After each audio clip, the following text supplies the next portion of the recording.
Hello everybody and welcome back to another episode of alternate history. Last episode was named Manifestation. And this one is just going to be simple. It's going to be named World War One, so when you're seeing this it should say World War One. But let's go ahead and get into the video. And you might notice some different changes from this map to the other map. And that is the addition, first of all, you can see the World War One map fully being made out. And number two, that we see some new people entering the war, such as Italy, which is a very big help to all Italy, and their colonies out in Africa, which might change some things up in Africa, as well as Canada joining in on the war. But let's go ahead and start the video. Starting off over here, we see the Australian and New Zealand forces, as well as some of the southern Papua New Guinea forces, moving into the German areas. And they pretty much basically capitulated immediately. There is really no use in this, in the fight anyway. But moving down over here, I know this area won't be invaded. There's the that river with the giant waterfall. For the sake of the video, though, we're gonna go ahead and say that is getting invaded too. The Namibian colony isn't really doing too well. It gets invaded slightly. There's a lot of all these southern African troops are mainly either going here or they're going up to here. Very little of them are going to aid out on a different front line. This front line has a lot of focus on both sides, however. Mostly because they capture this, they can unite with both areas. So the Germans are going to want to fight back because they do not want a united front. So they will fight back a bit. This is like actual Germany, like sending troops through here, though. And of course, isn't happening right away. I would say Europe would be happening first, but you also see the British moving through Somalia. And Somalia pretty much just goes. They do lose quite a bit of troops here, though. Eritrea is next to fall. Then again, they do lose a lot of troops there. Cameroon, however, this is where the Germans actually make a starting point on advance. They decided that they're going to focus this area first.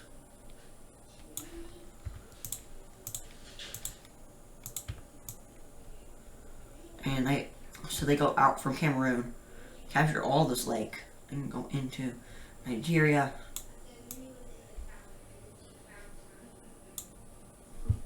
This is not right. But, yeah, there's advancing into Nigeria.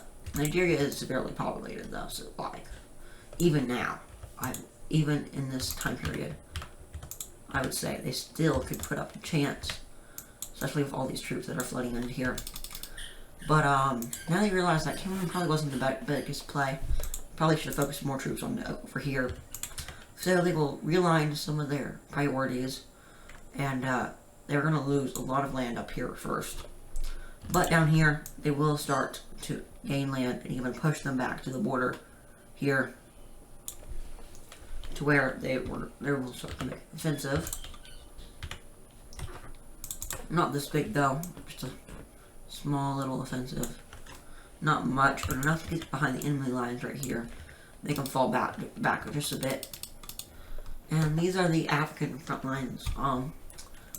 We're gonna go up to here real quick, and then we will move on to Targia, I think, next. But all the stuff that's happening is probably happening within the first 6 months. So the first 6 months of the war. Italy made sure to really reinforce the Libyans, so they will be moving through this area. I mean, there's pretty much just desert in most of these areas, so they won't be moving into them too much. They will send a little bit of troops out on all fronts, though. Most, anyway. They're mainly focused over here on this area, and that is the Nile. They will get pushed back, though, however, to about right here, to where we can see the borders of the world currently, and I would say the blue team is winning right now. They're definitely winning. But over on the Turkey, so as they enter the war, they went ahead. Turkey is still very strong. Like, even modern day, they are very strong. I would say about back then, probably about the 5th strongest country in the world right now. Or 6th, actually. 6th strongest country in the world. Yeah, 6th strongest country, which is way better than Greece. Greece is probably the 30th strongest country. So they won't be able to put up much of a fight. I know there was a lot of mountains here. They will hold out on Athens, however. Crete is taken, though. The island, I'm pretty sure, is Sparta, will be taken. Meanwhile, they will send reinforcements in through this side, recapture all the Albanian area, and move back into these areas and take more of this land back. Meanwhile, on these fronts, Turkey is mainly, they're focusing a lot into Greece, but do note, because this is a 3-front war for them, they do have troops on other fronts, like this front over here, as they take some land over in Jerusalem, and they take over Jerusalem, which is a major blow. Up here, they will advance into the Red Sea and start to take back some of the actual Turkish lands that the Soviet Union has taken from them. But it is very short-lived as the Soviet Union comes crushing back. They are above them in the power rankings, and so is the British Empire. So the British Empire will take back Jerusalem.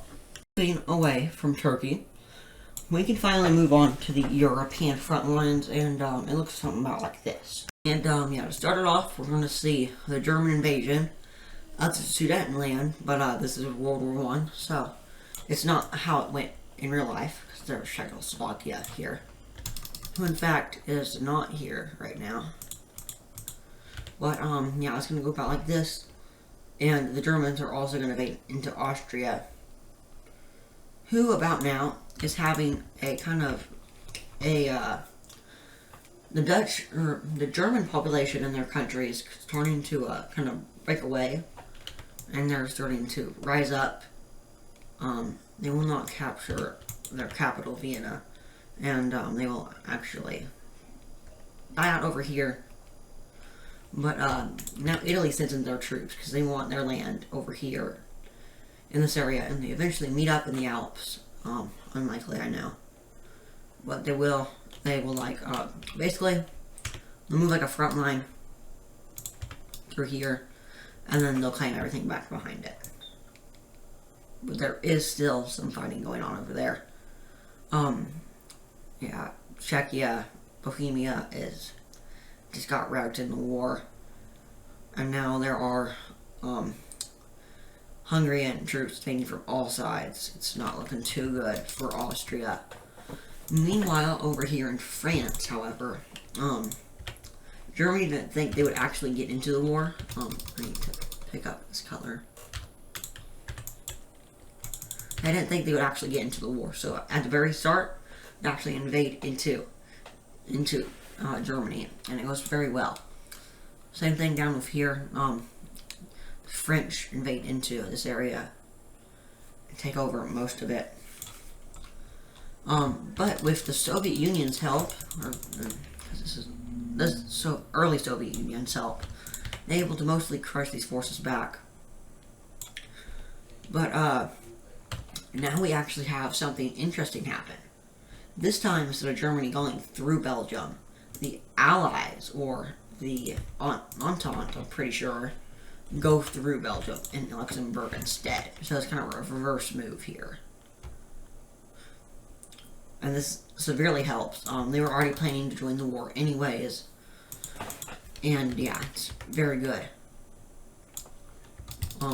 Everybody else in Europe is basically neutral. Never mind. The Finnish have joined the war and they are ready to pack a punch. This is the first winter war, basically. And yeah, St. Petersburg Actually, it won't be captured. They'll be on the brink of St. Petersburg. They'll capture a quarter of the city probably, but they won't capture it all. Move around this lake, start moving up here. Up here they send like a small winter army to deal with the Kola Peninsula. They don't really do anything about it though. They'll move up both sides. They'll pretty much end it there with going south like this. And they'll just kind of move up. And they'll start taking out most of this land. So now the Soviet Union has pretty much two problems to deal with. So they pulled most of their troops out of Europe. And they kind of just kick back at the finish. Just like that. Not very good. They defend St. Petersburg.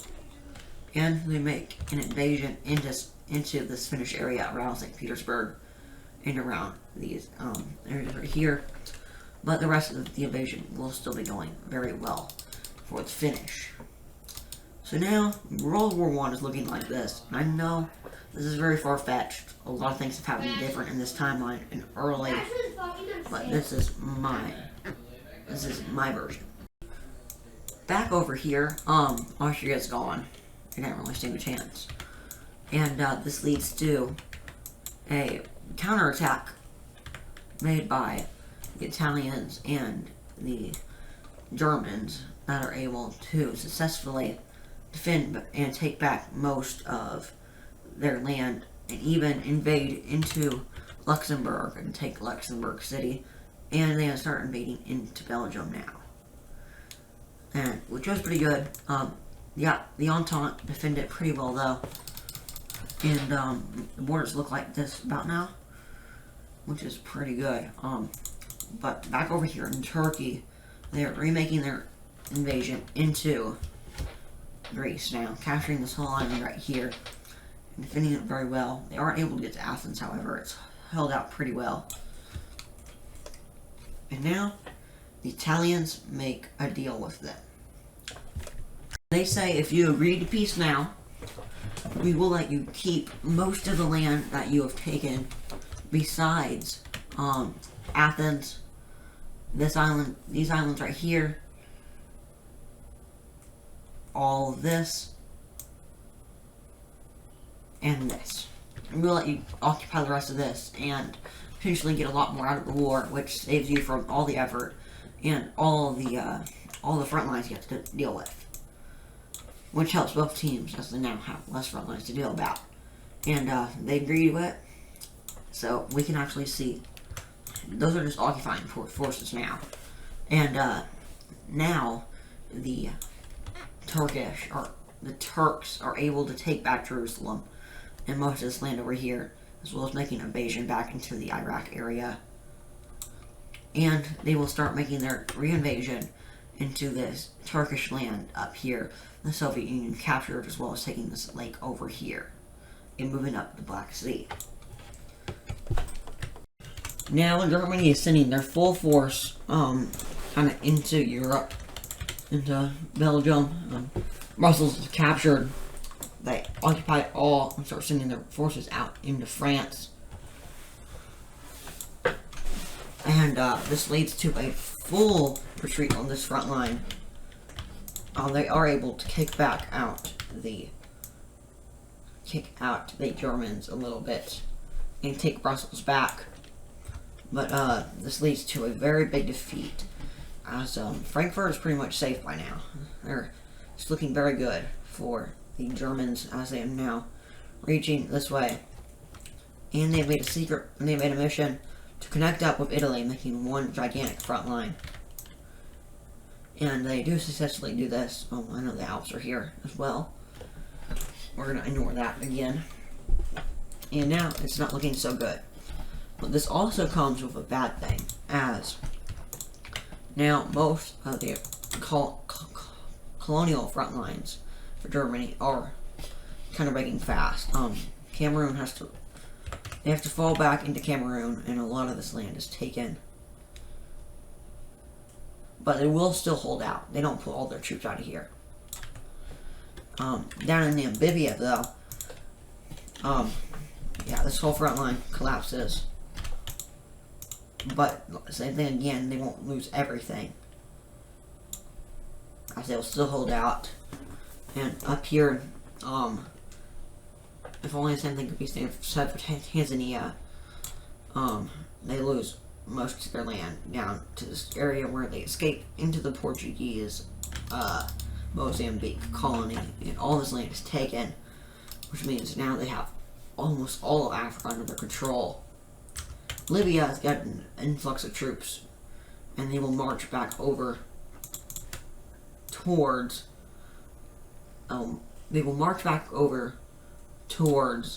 the Nile, in which they do successfully take a little bit of it. But the British are successful in a counterattack against the Libyans. And it goes probably about like this, the front line down here. Yeah, it's faded into the desert a little bit more for no apparent reason, but you know what, it's fine. And that is pretty much the first part of the war. It's probably the year 1910 by now. Or, no, it's probably the year 1911. It's probably around September by now. Yeah, that much has happened, which is not very much already. Moving back on down to Turkey, they are going to be moving through the Sinai Peninsula. And they're going to be doing so very slowly. And eventually they make it to around the Cairo area. They're going to be stopped, of course. But now, the red team and the purple team, which is Turkey, so Turkey and Italian and Greek forces are going to be moving through this area to try to capture more of Egypt. But Britain has a very good control over this land. So, it might not be happening anytime soon. And we actually see a counterattack plan happening as they stage a landing on Cyprus.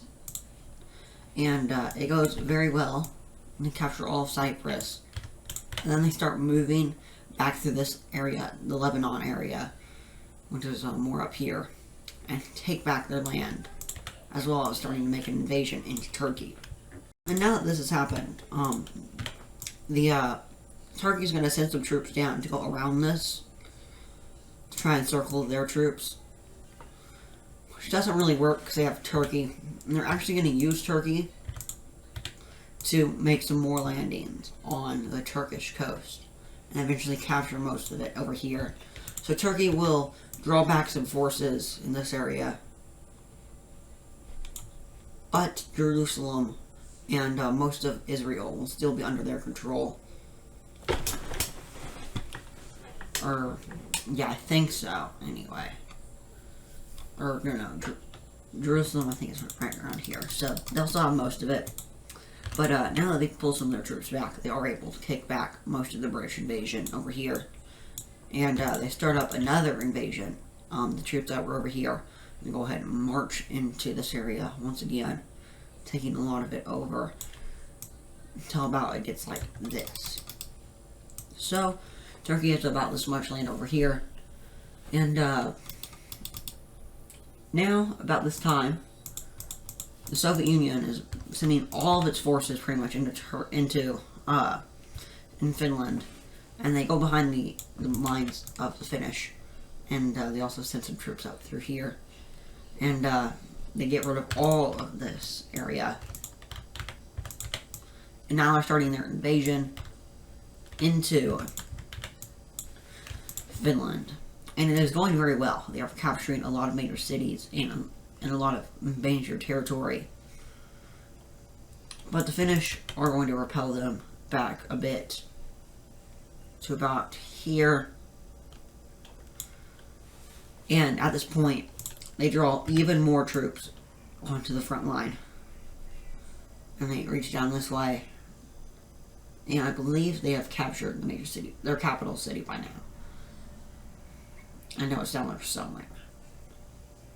But, capital is taken, and at this point, they're not going to surrender. The Finnish aren't like that. And in fact, they're actually going to fight back a bit.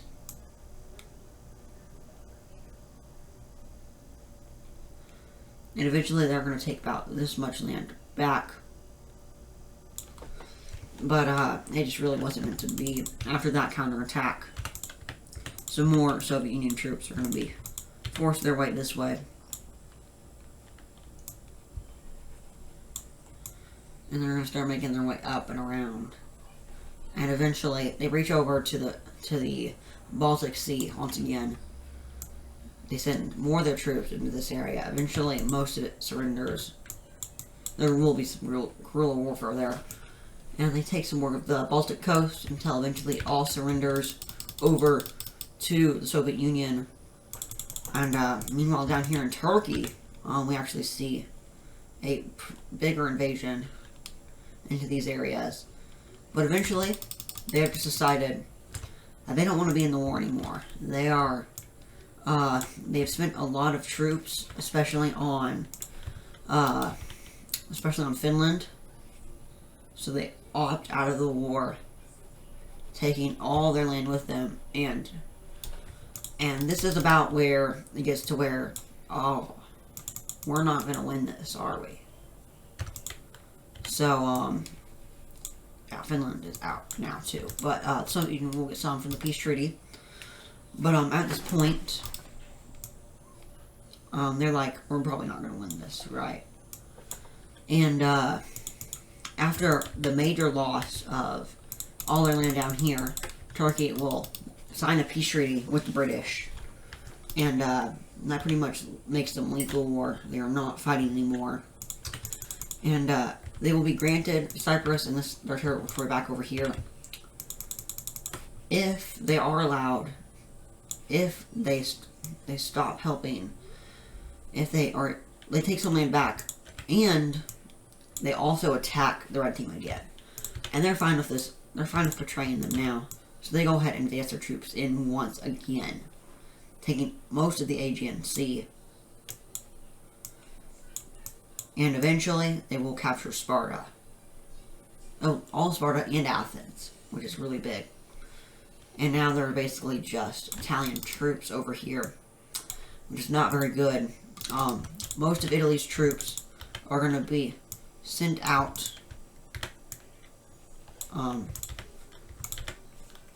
They will be sent out of Libya. In fact, all their troops over there will be sent out. And all of them over here. But they will keep fighting back in this area. So it gets about like this. And down here, Cameroon, all the troops of Cameroon are going to surrender. And eventually, Nambia is going to be taken over so much. They are pretty much forced to surrender. They spread here and they surrender, leaving to almost all of Africa being taken over by them. But in Europe, it's not looking as good.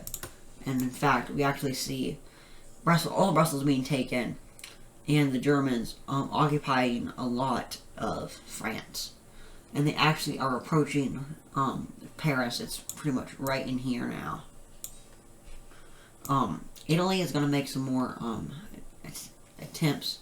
So, and they do successfully take all the Mediterranean.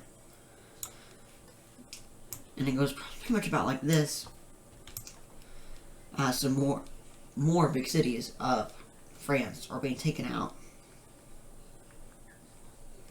And now they're going in for the encirclement, which they do receive, of Paris. So this is what's all been going on during this time. And if you remember, this is not very good. But most of their colonial troops are actually getting here now. First, they're going to fight up against Libya, and it does not go well for Libya. Let's just say that. We're going to take this, and we're going to, and yeah, most of this land is taken. They capture Tripoli, and from there it's just a desert. So they go ahead and surrender.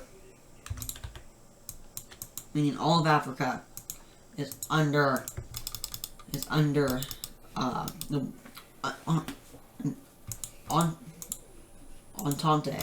or whatever it's called. The entree, yep, it's going to be called the entree from now on. It's all under the entree's power, so most of their troops are going to be arriving on the front lines up here. But all of Brittany is cut off, and eventually it's captured. And at this point, the main the main French government is going to surrender over, and along with this, major armies of the French will surrender. But there is still a little hope down here. And in fact, we also see, kind of like the D-Day attack, but in this little area up here instead of on Normandy. And we see them actually capturing Brussels back. And they're going to try to liberate Paris, but they are unsuccessful. And this is with the help of America, of course. And all their colonies and all this stuff. But back up here, things are not going to go so well for these guys. Serbia goes ahead, leaves, and so does Greater Hungary. They both leave, and now all of Greece has been taken over, and several landings have just been made on the Italian peninsula. Sicily has been taken. Blue teams like this, but all of this area of Sardinia is captured.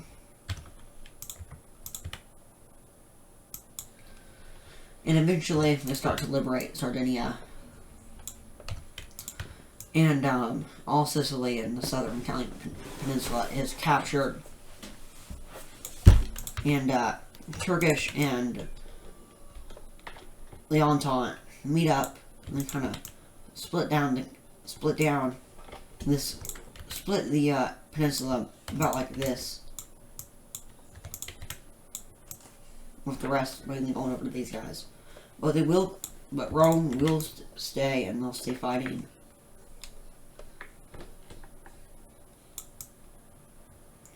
Till it gets to about like this.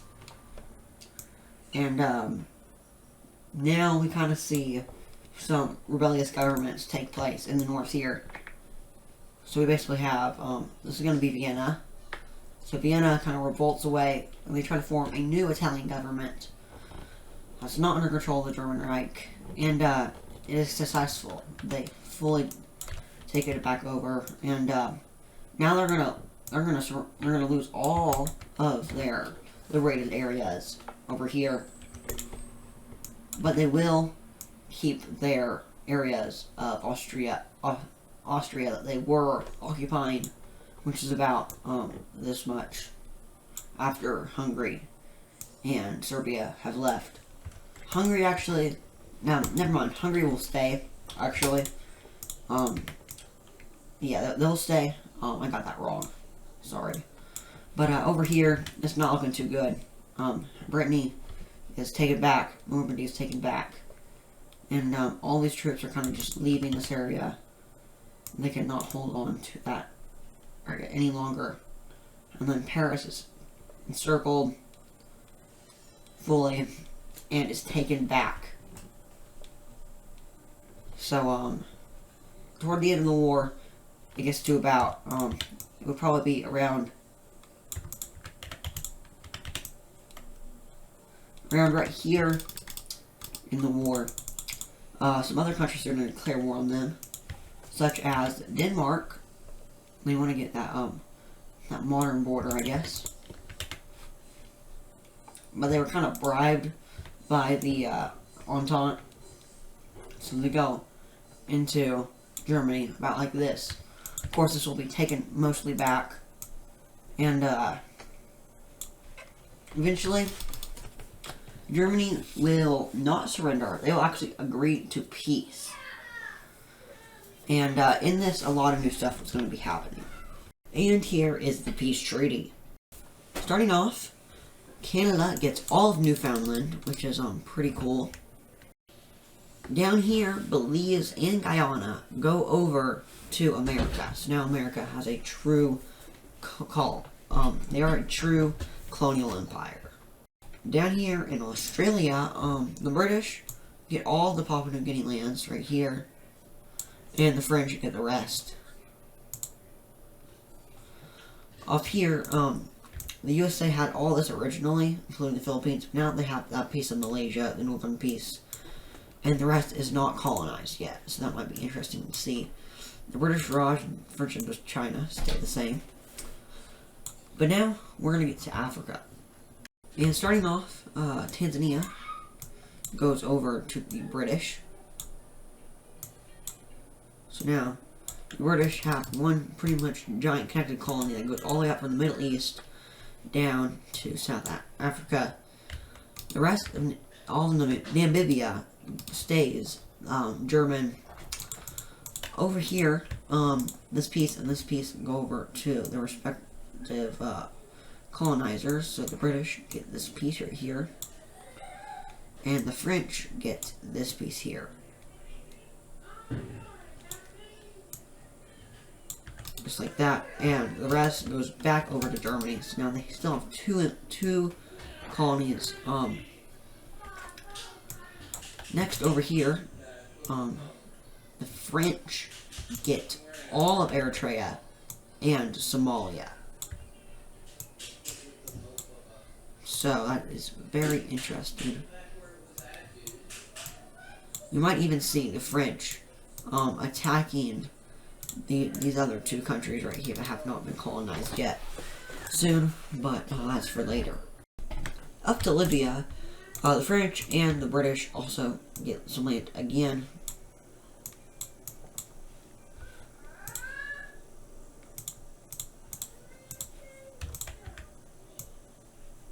Just like this. And the rest is going to go back over to Italy. So this is their only colony, really.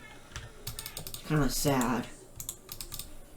And right after this, they're actually going to annex Tunisia and part of the peace treaty. They did not have a say in it. So that is cool. But over to here, Turkey actually only gains land from this, for the most part. They gain all of this. And the reason they took so much from the British Kingdom is, or French, is because the French get to Cyprus. So now we have the borders looking like this, and up here the Soviet Union loses a little bit, this little bit of land over to Turkey, who has now already kind of revived the collapsed Ottoman Empire. So yeah, they are very big once again. Over here, they get Crete and a little bit more of Thessaloniki. The rest of this goes back over to Greece. But some of these islands stay. They go back to Turkey. Italy is going to get a tiny little piece of Austria up here. The consequences of World War I probably would have been even worse if not for their early agreed peace. So that's very lucky for the German Empire and the Italian Empire. Yeah, they moved all their troops out of Austria. The German Empire does not take any land from Austria. But Hungary does get a little piece of land right here. And they fully leave now. We're still in the German alliance, so Germany is going to get this piece and this piece and this piece of land from Bohemia.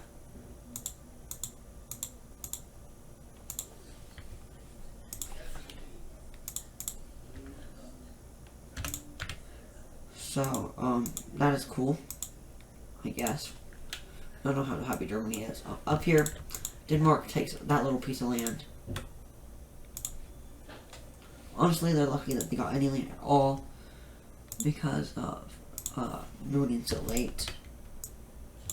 Oh, and they also get this little piece of land right there. Down here, Belgium and Luxembourg become one country, and they also get a little tiny piece of Germany. And the French also lose a tiny piece of land right here. And that is the official World War I peace treaty. And here we are, back to the modern day. And you might be wondering, what happened up here with Finland, and we will be getting to that shortly. And look, the peace treaty looks something like this. And, so all this land goes over to the Soviet Union.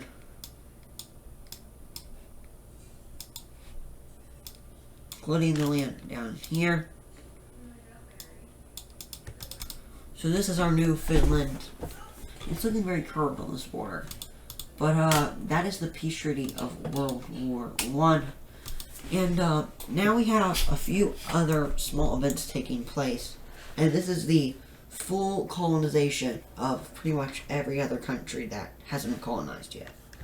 Before we get to the main thing, the British also annex all of, or no, we'll give it to the French. The French didn't really get much from the war, so we'll give it to the French. But they get all of German Togoland, and as you can see here, I have highlighted in red all the countries that are going to be attacking, and going to be getting some land out of this. So, first of all, we're going to start it off in Liberia.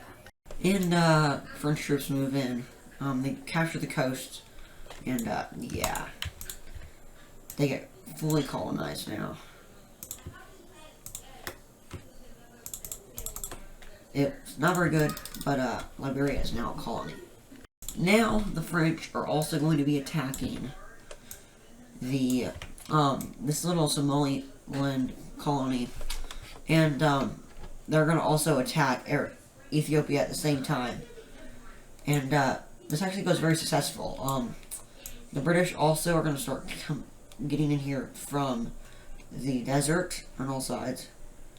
The British pretty much sweep in. But the French eventually move their main force into the desert, and yeah, it is pretty much fully captured. All this is taken. But eventually, Ethiopia, just like in real life, is going to be putting up a fight. And yeah, they won't go down without a fight.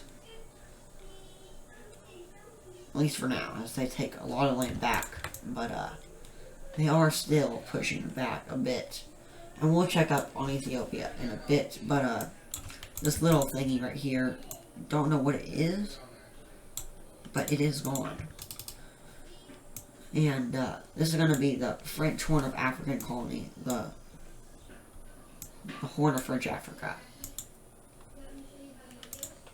Down here, the British are going to be attacking the former what we know today as Eswatini, and this other thing up here.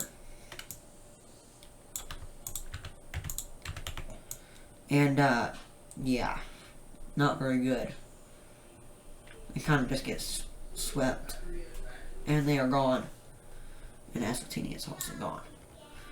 And as this happens, they're going to fully annex both of these, actually, into their empire. So both of them are put into their empire. And this is probably going to be the peak of the British Empire. They are very big. And now you may see Belgium highlighted. And this is because Belgium is fully recognizing these guys as their colony. Even though it pretty much already was. But yeah. Meanwhile, over here in Ethiopia, they're going to sign an agreement to where they're going to take back most of this land. But there are the little bits and pieces that will go over to the British and the French.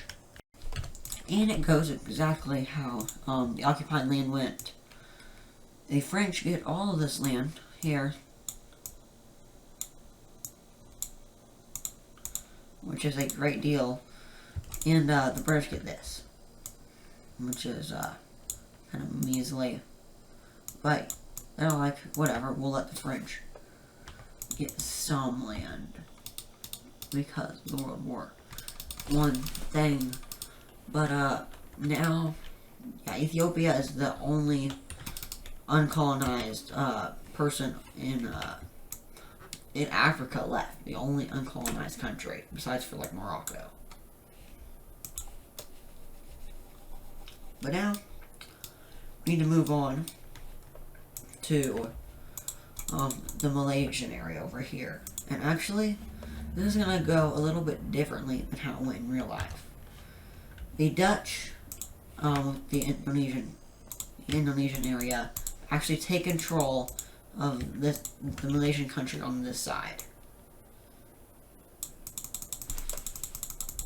And who knows how much longer they can actually hold on to Indonesia. But over here, the U.S. actually does take control of all this land. And they buy, I believe, the Portuguese Brunei colony. So, right after this, Roosevelt's term is over, and the year is probably about 1913 by now. 1914. Probably around 1914 by now. And, we will catch back up on the next episode. I know it might have been a little bit of a shorter one, but these do take quite a while to make. So, if you enjoyed today's episode, please show your support, and I will see you in the next video. Bye. And here is the updated alliance layer. So, this is the change. There are a lot of changes, as you can see. But, some of the biggest ones are the Belgium, France, and Canada are fully joined in the new, Atlantic, pretty much NATO at this point. But pre-World War One, around the time of World War One, Germany has some allies. Italy, Greater Hungary, and Czechia are part of their allies. And then over here, the